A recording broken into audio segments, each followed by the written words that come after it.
Do you guys want to know how Alluvial Farms grew from 10 pigs to a proper 46-acre farm that's bringing in more than $180,000 in the first 4 years? Now, the best part is they are not done growing.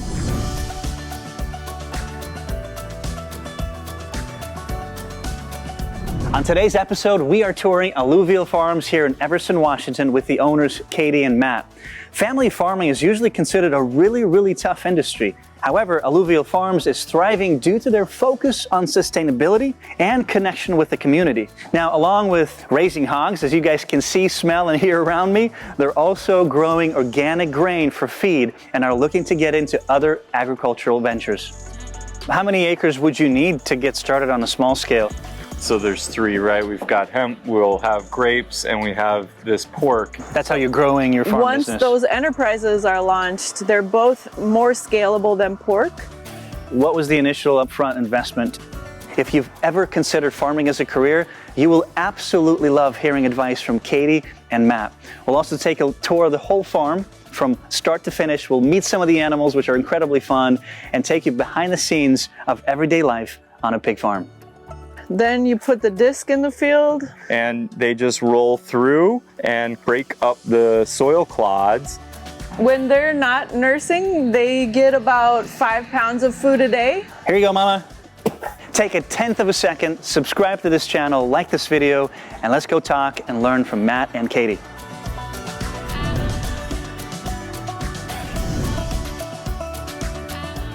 All right, you guys, we are here in the Pacific Northwest, beautiful town of Everson with owners Matt and Katie for Alluvial Farms. You guys, tell us, let's start with Matt. Tell us a little bit about yourself and how you ended up starting Alluvial Farms and what initial steps you took to get here. Yeah, I got plugged in with the local food farm scene down in the Bay Area. It was my first real exposure to it of California. I kind of fell in love with it, both the work and the people and the community, and ended up here in Washington many moons later and was employed through a program that helped people get started. And I was kind of using my experience, both education and in the field, to help mentor new farmers through a program, and that was actually where Katie and I met. We met working at an agency that helped other people start small farm businesses. So it became our job to know all the resources, all the financing tools. And in fact, one of our clients was launching a pork business. So for 2 years, we helped her to farrow pigs, market pigs, herd pigs. We actually lived on the site where her pigs were, and she lived off-site. We convinced ourselves it was possible to start a small farm business, and then had exposure to the pork industry through our client, and were convinced that that would be a great way to start.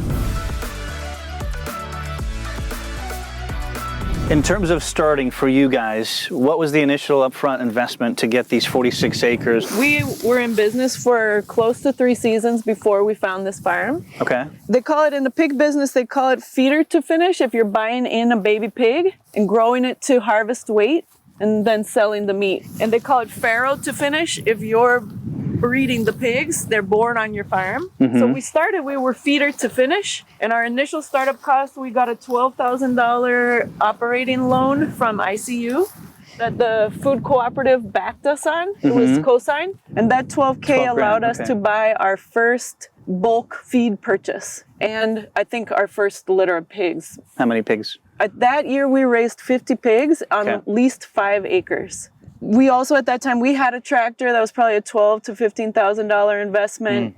And then shortly thereafter, we got a USDA grant for value-added production that allowed us to do a lot of marketing and pay our processor, which after feed, the processor is the second biggest cost. Expense, okay. And that was a $45,000 grant over 2 years. And then during that whole time, we're looking for land. We found this 45 acres right Beautiful. at the foothills of Sumas Mountain, yeah.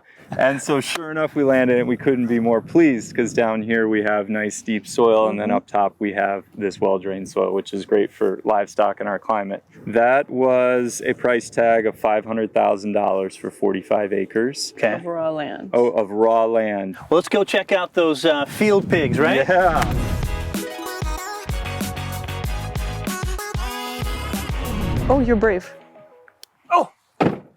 Just to see. How many acres would you need to get started on a small scale for a pig farm business? Pigs can be hard on ground. Right. In this situation, you can kind of see them out there just really turning over the grasses and working things up. So in our case, it's a 45-acre parcel. We've set aside 10 for this riparian zone, so that leaves us with 35. We have about 5 acres in infrastructure. Okay. And so that leaves us with 30 acres to work. Mm-hmm. And a portion of that, half of that right now, is in grain production, which means that the hogs aren't on that ground. So that leaves them 15 acres to rotate on. So we think that's a good amount of space right now for us to both produce some of the calories for the animals, to create some bedding with the straw that we bale, and to be able to keep them moving around in a climate like we have. And one of our rules of thumb is in this climate, about 1,000 pounds of livestock per grazable acre is a good stocking rate. And you take the weight of the animal over the course of its life. It's okay, I don't mind getting dirty. Okay.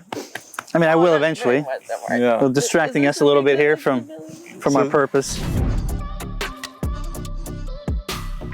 So we're doing an afternoon feeding, like you said, right? Afternoon feeding for the nursing moms. For the nursing moms, and this is their candy, you guys. Katie, what's in here that they absolutely love and adore? When they're not nursing, they get about 5 pounds of food a day. Okay. When they're nursing, they can get maybe 12 So to 20 more. pounds of food a day. So Katie, when you guys got started, how did you first advertise the business? What really worked? What really brought good results to get the name out there? So year one, we harvested 10 pigs, and that was friends and family. Okay. I think we did have a website for year one. Year two, we did 50 pigs, and that was where we really kicked the website into gear, and we started going to the Bellingham Farmers Market. Mm-hmm. And we also did one time a year, we did a farm tour with Sustainable Connections in our early years. And I would say when people came out to the farm and they met us, we signed them up on an emailing list. And I now have 1,000 people on my email list. And I would send a monthly newsletter. And so after that personal connection, they had been in the field with us. They had seen our pigs in the field. They had met me and Matt, looked us deeply in the eyes, and they were like, okay, I know that's where my pork is coming from. Where's this go, Kate? It just has to get dropped in there. Here, I'll give them one to distract them, and then you can put the other one. Oh, okay. So they get 2 of these. They do. Here you go, Mama. Let's talk about expenses. I know we touched on that a little bit, but what's your overhead monthly? What are the most expensive 2-3 things on a monthly basis? Yeah, well, we have all of the same things another business would have as far as overhead, your utilities and connectivity, right? And so that we can operate a business out of here, we work with an accountant. While Katie does most of the books, we still reconcile with our accountant, and so there's just an overhead cost there around finance. The big ones that we get into, and it feels like there's a constant repair bill, right? There's always a repair bill. We've got pay for ourselves that we're now starting to roll into the business. And then we come into some of the bigger ones, which would be like once a year purchases of, in our case, we do organic field peas that we mix with the barley. Okay. And that's 30 tons at a time, right? And so that's a big expense to the tune of like $13,000 to $15,000 a go right there. So that can really inflate our monthlies over $20,000. Whereas, in general, they're probably below 10, probably in the 6 to 8 range when we fold everything in. You guys make sure you go to our blog, upflip.com/blog. We've got a complete guide for you on how to start a farm business.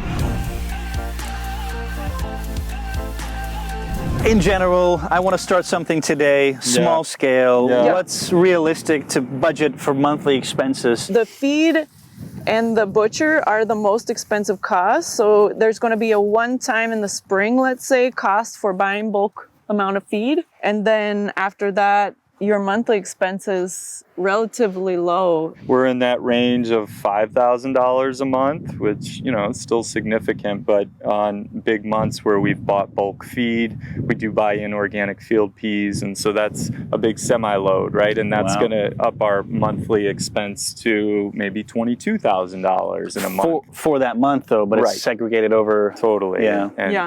So here, operating on this 45 acres, 120 pigs harvested last year, monthly expenses range from $5,000 $25,000 to $22,000 a month. Gotcha. Matt, you mentioned buying used equipment. Yeah. Why used versus new? I mean, there's low rates. Buy a brand new tractor. Totally. I guess it goes either way, right? You either have a loan payment for a piece of equipment, or you're going to have a repair bill for fixing the equipment. Maybe sometimes both. But we chose to go the route of buying some modestly priced equipment. There's a lot of it out there. One piece that's really important is making our own feed. So mixing and milling our own feed. We grow the grain. We pay somebody that has a combine to harvest it and put it up in our grain bins, which are way up top. It holds about 2 tons of our mixed ration. And we can customize for the nursery that need a little more protein, and for our breeders that need a little less protein, and also bring it out to the field and refill feeders. What would something like this cost? And then the tractor, what did you buy that for? You know, it's not ridiculous. We bought the mixer mill at an auction, but I think we've only got like $7,000 into that. You paid about several grand? Okay. Yeah, and the tractor, for a 100-horse tractor, again, it's early 90s, you know, it's a little bit older. You know, you're looking at $15,000 to $20,000 for that with a little bit of work, and it can certainly go up from there. Now, you guys are over 180,000 year 4, right? What's your expected year 5? So what's your expected revenue for this year, and what are your tips for growing revenue as a small family farm? Well, this year, the pork revenue, we actually are not anticipating growing it. We're going to try to kind of maintain, harvest about 120 animals. And our expenses were, you know, keeping pace with that. I would probably say that I would not call this business profitable quite yet. As we see when we get up top, we're still in a huge construction phase. We're building a home, a retail space, and an enormous composting facility. And once those expenses have been made, those capital investments, I think our operating will be much more efficient. And so that will give us a chance to improve our margin. We're going to add 2 new enterprises, which are going to take the same maybe 5-year runway that the pork enterprise took to launch, which is hemp for CBD and grapes. That's how you're growing your farm business. Once those enterprises are launched, they're both more scalable than pork. We're standing here in the 10-acre conservation easement that you, Katie, mentioned in the beginning, right? Tell us a little bit about that connection, how it helped your farm. So the Whatcom Land Trust had a vision for trying to help new farmers gain access to farmland. They also had an idea that if a farmer found a piece of land that had ecological value, that they could take out of farming and put into ecological services. Like the salmon-bearing creek behind us? Like the salmon-bearing creek behind us, and 180 feet from that salmon-bearing creek, which in this case equals 10 acres, that they would pay the farmer the loss in value of your land, and they came up with the value that we were losing by giving up access to farming this 10 acres was $100,000. You guys, so we're gonna continue on with the interview. We're gonna eat some delicious pork sausages from pigs from this farm. In terms of meat processing, I know you guys have touched on that a little bit, but walk our audience through just the process really quickly. What happens on the day when you pick up the pigs, and then what comes back after? The mobile processing unit comes to the farm. It's a semi, it has a USDA inspector, clean space inside, cooler in the front, so that after harvest, the carcass can hang in the cooler in the front of the semi before it goes down to the brick and mortar facility in the next county down, where it gets cut and wrapped under inspection too. So harvest day, we can, we do in the range of like 10 to 20 animals. Within a week, usually, they're cut and wrapped. They do a great job of putting it into packages, and whatever instructions we provide, they'll break it down, and then we go pick it up once it's frozen, vacuum sealed in these beautiful vacuum seal bags, and our label on there and the USDA stamp, and then we can go pick it up. And if it's for our custom clients, we'll deliver to them, and then otherwise, we get it out to our other outlets. Thank you. This is delicious, by the way. Yeah. So how many pigs do you have on the farm right now? Right now, I think we're at 133, and that's both young ones like we have here in the nursery, Adorable. the growers that were out in the field, and our breeding stock. We keep 14 sows and 1 boar. And these guys are, I'm guessing, the breeders? These are our breeders. It's a Berkshire hog. We also have an Old Spot, but we're primarily focused on that Berkshire Old Spot cross. Which is right here. That's what we're doing. Why is that? Are they different meat quality or different what? Yeah. What's the advantage? Yeah, we really like the lean to fat ratio in the carcass, and so it's not going to be nearly as lean as what you might get in the grocery store, which historically is just that some of that fat has been bred out, and it's been, and, you know, you get a leaner carcass. There's some breeds, heritage breeds, that are very fatty, or what we're called lard pigs, and we're not going to that extreme, so we're trying to find something in the middle. So what's in front of us, Nick? Go ahead and show like all the different cuts and pieces, but what's your best seller? What would these things sell for? So this unseasoned ground pork, we're selling this $8 a pound is the retail. Not bad. For 1 pound of ground. This is probably one of our best sellers, as well as pork chops. We do sell that for $12 a pound. Okay. So we do mostly a bone-in pork chop. 2 chops per pack there. It's about a 1 pound package. And this has been kind of a slow grower, but it's bacon, but without the cure. So it's the belly, fresh sliced pork belly. So people no seasoning whatsoever. Exactly. Yeah. People use it for like in ramen or in noodle dishes. This is a roast, a shoulder roast that's often used for pulled pork or carnitas. Takes long, slow cooking. These are just some of the cuts. I think we probably have about 16 or so different cuts that we market retail. Okay. You guys are venturing into the hemp and grape industry. What's the thought behind that, and why go in that industry? Other than that, it's a big business, of course. Yeah. I think that's a big part of it, right? Is the feds opened the door in 2018 Farm Bill to legalize hemp. There's a lot of literature out there about the healing properties of CBD, and that's the reason you're jumping in? That is the reason we're jumping in. We saw an opportunity to combine the CBD oil with the rendered fat of the pig to make a topical salve, which you have a sample of right here there on the table. So that salve right there is just beeswax and lard and CBD distillate and some geranium essential oil. So it's all really farm-based products that we know exactly where they came from. We have a third enterprise that we're launching, which is this year we're planting. Oh, you're right. I'm sorry. Yeah, the grape. We have a partnership with a vintner it's sort of like a guaranteed sale for the majority of that grape crop, which we hope to expand to 5-acre planting within a few years.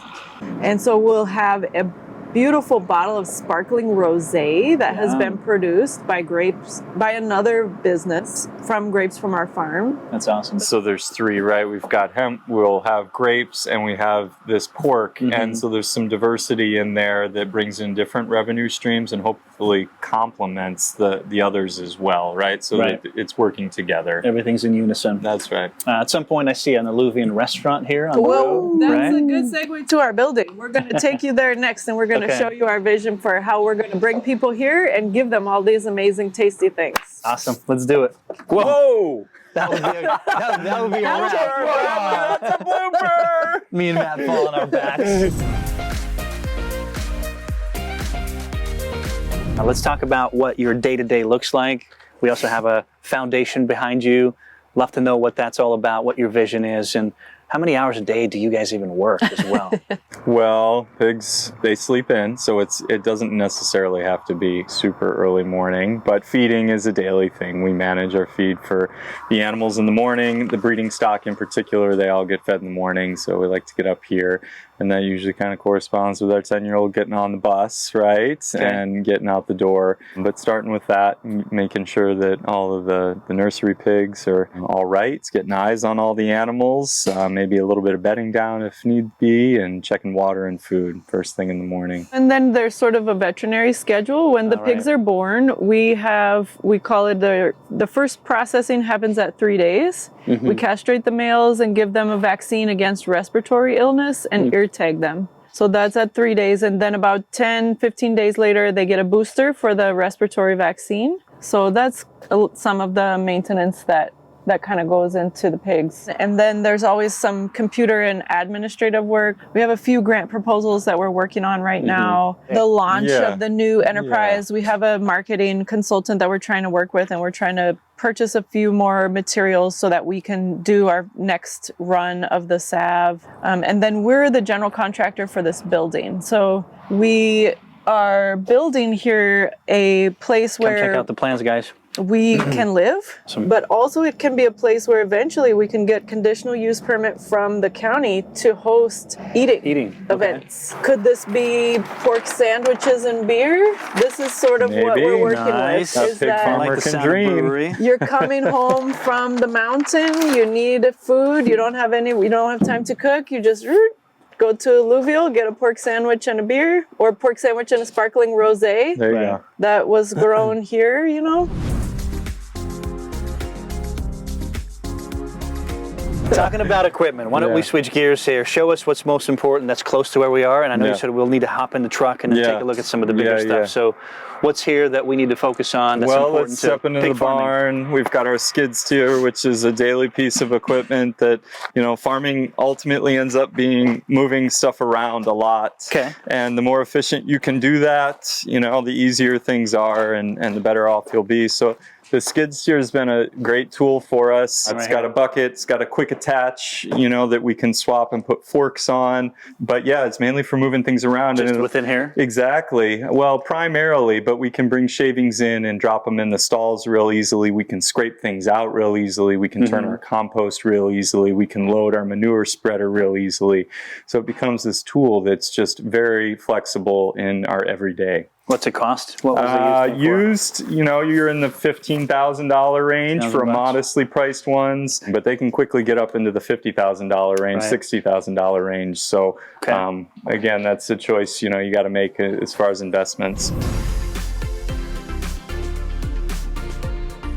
What's a slow month? What's a busy month in terms of revenue? Yeah, so the business has shifted from that weaner to finish to now where you just have a few slaughters in the fall, right? You buy your pigs in the spring, and so they finish all in the fall, and that's when you start realizing revenue. I see. And we've switched the business, recognizing it needs to be a little more consistent. We're farrowing now, and it's allowed us to control that production so that we have pigs finishing maybe every other month. 6 times a year, basically. Exactly, and we schedule out our slaughters that way so that we're harvesting anywhere from 10 to 20 animals per harvest.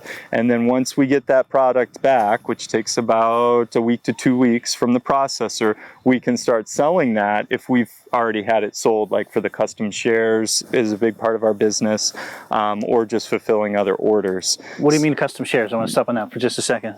Yeah, so the business really started there with families that were looking to fill their freezer with a whole or half hog. Okay. And so we call that a custom share because the client gets the opportunity to customize how they want it cut and wrapped, right? I see. What's the revenue look like per month? I mean, how if you split it up, gross revenue? Yeah. We're looking at in the range of $15,000 to $20,000 if you just average out the yearly, which that's what we're aiming to do, right? Gotcha. Is not to have peaks and valleys, but to just have a little more consistent flow of both products coming out of the fields and getting into the hands of the customer.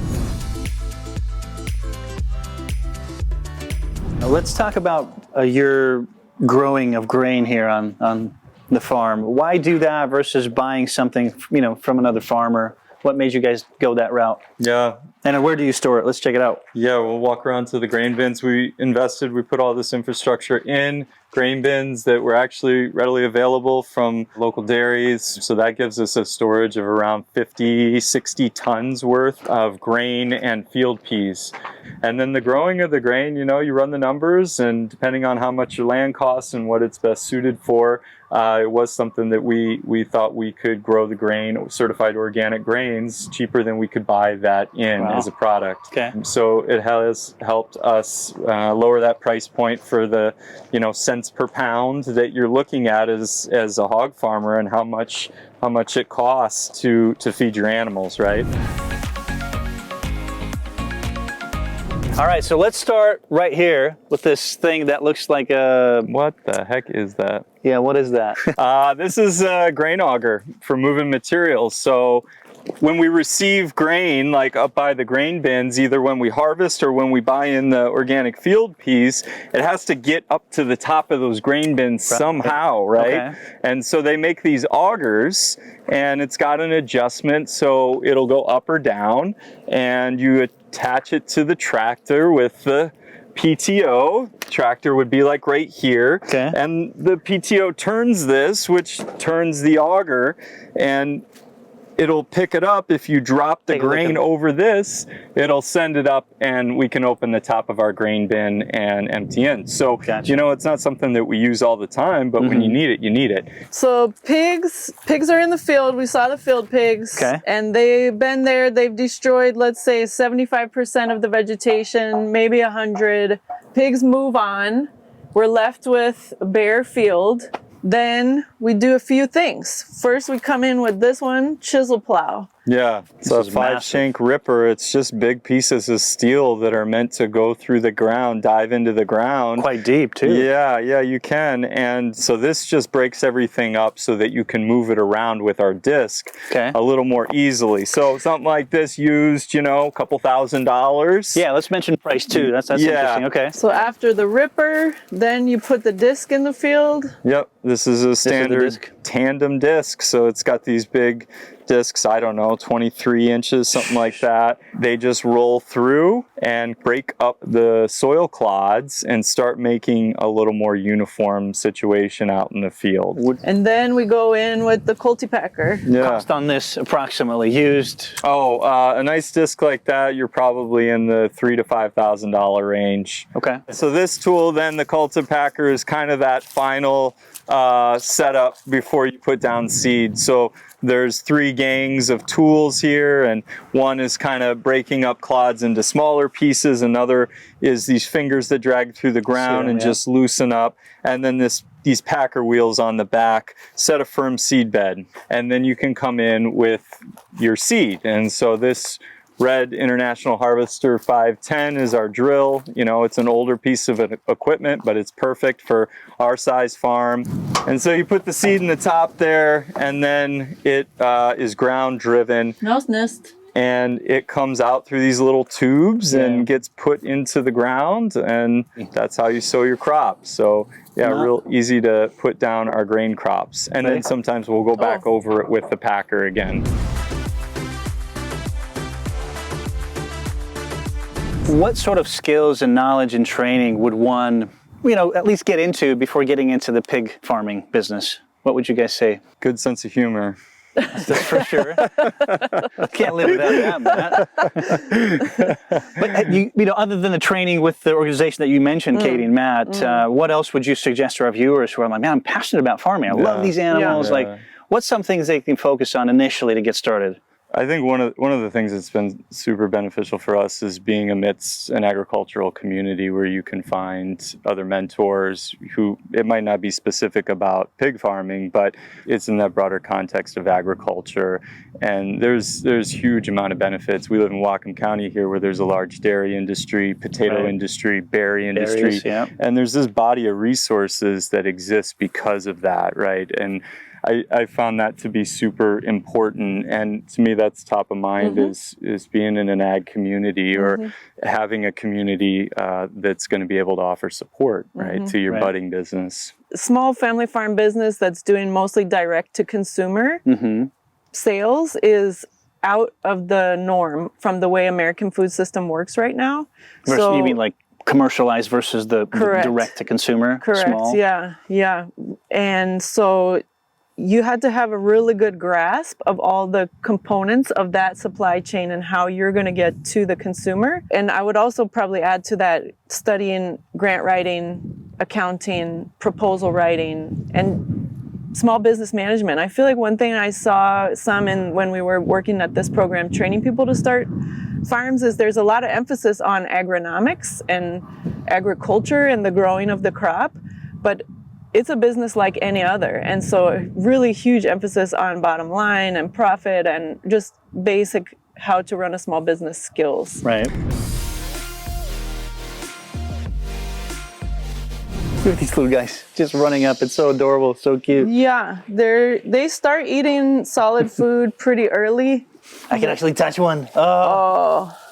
All right. So back to social media. Social media. Yes. How important is it to your industry? We've enjoyed using the Instagram platform, and we do use that a little. Yeah, we could definitely use it more. We're not huge computer people. I feel like Not yet, at least. the administration of the business is fairly computer heavy, and that's a lot of time on the screen. And so I think that there's a lot of potential for growth in the social media arena. Because another thing I see people just responding to is just being around the animals, and especially the baby pigs. Right. I would love to have like the pig cam where there's just something trained on the piglet thing. And when you're doing bedtime with your kids, you could be like, oh, let's check in on the pigs. That would be pretty cool. And you'd go click and there'd be Alluvial Farms just like pig cam. Pig cam right there. Like, Nick, if you could just show that to our audience, I mean, that's adorable right there. Those 11-day-old little piglets resting on one another. Yeah, the pig pile. Pig pile. And just watching their little behaviors. I mean, I think there's something in the human that we are programmed to live with animals and to be sort of soothed by it's really cool. animals. So I think there's more that we could do in that arena to share that with the community. Matt, why do you think small businesses like this, small farms specifically, fail in the first year to 5 to 3? What are the 3 things you think that cause them to fail? Well, it's not easy physically or otherwise, and so I think the reality of that physical and financial challenge can be a lot, right? Like Katie said, it tends to be small margin. We live and operate in a food system that is heavily skewed into large corporate industrial farming, right? And so small farmers have a lot of challenges there. You know, we're a first generation farm. And I think when you put it in that landscape of generations, the first generation farm has unique challenges to it because of all of the investment that's required in infrastructure, and certainly added challenge with starting with raw land. You know, if there were a farm that we could have gotten into that had facilities existing, that may have been a much easier path to take, right? Of course, makes sense. They can be older facilities and challenges with that, I understand, but you know, it's a lot to launch a business and develop a site, and you know, resources become a very real thing on how you can make decisions. So I don't know, trying not to do too much probably at the end of the day is... I think so too. I think that's a big one. A lot of times farms will start and they're growing 50 different vegetables and, you know, full diet CSA and many kinds of livestock. And I think when we started, we were like, pork. That's it. One thing, one focus, everything systems build around that one enterprise. And once it was launched, we can add a few other enterprises. In terms of your website and then sales, take all your sales monthly. How much is online versus in person or stores? I want to break that revenue down and how well your site's doing. Okay, I'm going to say that the custom shares through the website are probably close to 60-70% of our sales. And so the majority of it. That is COVID related. Okay. That during the pandemic, the large factory scale pig farms were in the news a lot because of the outbreak of pandemic there, but it brought attention to our industry and the way pigs are grown. And also to the vulnerability of that system. People were at home cooking more, dedicating more budget to grocery. And our custom shares went through the roof. Do you expect that to grow, that number online, or is it going to somehow level out 50-50 or? I can't wait to see. I think that's what we love to do the best is just work directly with the family, these large purchases. It's a huge investment, like I said, for your grocery budget. It could be your pork protein for the year. You're buying in one fell swoop from us.